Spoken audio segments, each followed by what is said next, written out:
अनिश्चितकालीन धरने पर बैठे देहिसार पीएचईडी कॉन्ट्रैक्टर्स एसोसिएशन का आरोप है कि पिछले 6 महीनों से उनकी पेमेंट का भुगतान नहीं हुआ है। इसके अलावा कई ऐसे नियम हैं जिनके चलते काम करना मुश्किल हो रहा है। हिसार में जनस्वास्थ्य विभाग के कार्यालय पर धरने पर बैठे कॉन्ट्रैक्टर्स का साफ कहना है कि उनके हालात ऐसे हो चले हैं कि उन्हें एक एक रुपए के लिए मोहताज होना पड़ रहा है। 6 महीने से प्रोवाइडिंग की जो पेमेंट है वो भी ठेकेदारों की नहीं हो रही, और मेंटेनेंस का तो और बुरा हाल है जी। 2-2 साल के बिल पेंडिंग पड़े हैं जी। एक एक रुपये के लिए मोहताज होगी न, आखिरी में ये कदम उठाना पड़ा है जी। सरकार कुछ भी नहीं सोच रही, मतलब ठेकेदारों की तरफ। हमारे पब्लिक हेल्थ का तो बहुत बुरा हाल है, इसी तरह B&R का, इसी तरह इरिगेशन का जी। जो पैसे थे वो सारे लोगों ने लगा दिए अपने करने से, लोगों पर उठा के मिला दिए। अब काम करने के कागार पे कोई भी ठेकेदार भाई नहीं है। आज कितने दिनों से आप लोग यहाँ बैठे हुए हैं, और अब तक की मैं बात करूं तो क्या सरकार के किसी नुमाइंदे से या किसी से बात हुई? 15 तारीख से हमारा धरना चल रहा है, और हेड ऑफिस गए थे सारे ठेकेदार भाई। वहाँ जो OSD साहब है CM साहब का, उसको 2 दिन का टाइम दिया था, परंतु कोई भी 1% वो सुधार नहीं है जी। कोई समाचार नहीं हमारे पास, वैसे की वैसे पड़े हैं। यहाँ भी SC साहब को ज्ञापन दिया है, DC साहब को ज्ञापन दिया है, परंतु कोई सुनवाई नहीं। धरने पर बैठे ठेकेदारों का साफ कहना है कि हिसार में हुई बरसात के दौरान लोगों को भारी परेशानी का सामना करना पड़ा, क्योंकि काम करवाने वाले ठेकेदार तो धरने पर बैठे थे और वह काम कैसे करवा सकते थे, उनके पास पैसे ही नहीं है।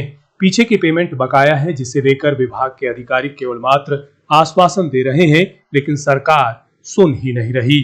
हमारे जो भाइयों की समस्याएं हैं जी, पेमेंट को लेके आपने देखा होगा, इस बार जो पिछले 2 दिन से जो बरसात होने लग रही है, काफ़ी पूरा शहर परेशान हुआ। तो हमारे अफसरान ने उसकी लिपापोती कर दी जो, लेकिन सारे ठेकेदार बार तो यहीं बैठे थे। काम कौन करेगा, और ठेकेदार काम करेगा कैसे, उनके पास पेमेंट नहीं है। तो ये समस्या अगर 1-2 दिन की होती तो बात चल जाती। पिछले 6-7 महीने से पेमेंट नहीं है। जिस आदमी का काम पेमेंट से चल रहा है, लेबर वाले को पेमेंट देनी है, मार्केट का पैसा देना है, कहाँ से लेके आएगा वो? इसी एवरेज में हमने पूरा हरियाणा लेवल पे एक ठेकेदार इकट्ठे होके हमारे विभाग के AIC महोदय से मिले थे हमने, तो उन्होंने कहा था भाई हम आगे सरकार के पास आपका प्रस्ताव रखेंगे, जो भी हमारी छोटी मोटी और प्रॉब्लम थी हम सॉल्व करेंगे आप लोगों की। और उसके बाद हम OSD महोदय से भी मिले, उन्होंने 2 दिन का टाइम दिया, 2 दिन में आपकी पेमेंटों का कुछ ना कुछ करवाएंगे हम, लेकिन अभी तक तो कोई समाधान नहीं हो पाया इस बारे में।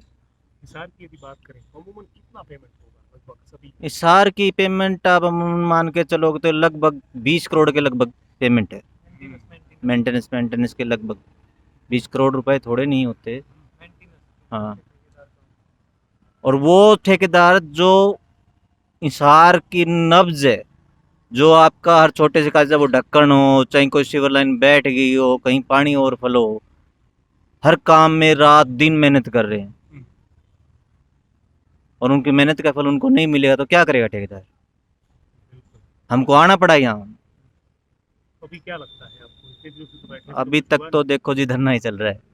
हम कल हमारे जो जनप्रतिनिधि हैं उनसे मिलने, उनको पास भी दरखास्त रखेंगे ताकि हमारा कुछ समाधान हो जाए, बाकी सरकार पे। फिलहाल हिसार में धरने पर बैठे ठेकेदारों का अनिश्चितकालीन धरना लगातार जारी है। अभी वे सरकार के नुमाइंदों के आगे अपनी समस्या रखेंगे और यह अनुरोध किया जाएगा कि उन्हें जल्द भुगतान किया जाए, ताकि प्रदेश में रुके विकास कार्यों को गति प्रदान की जा सके।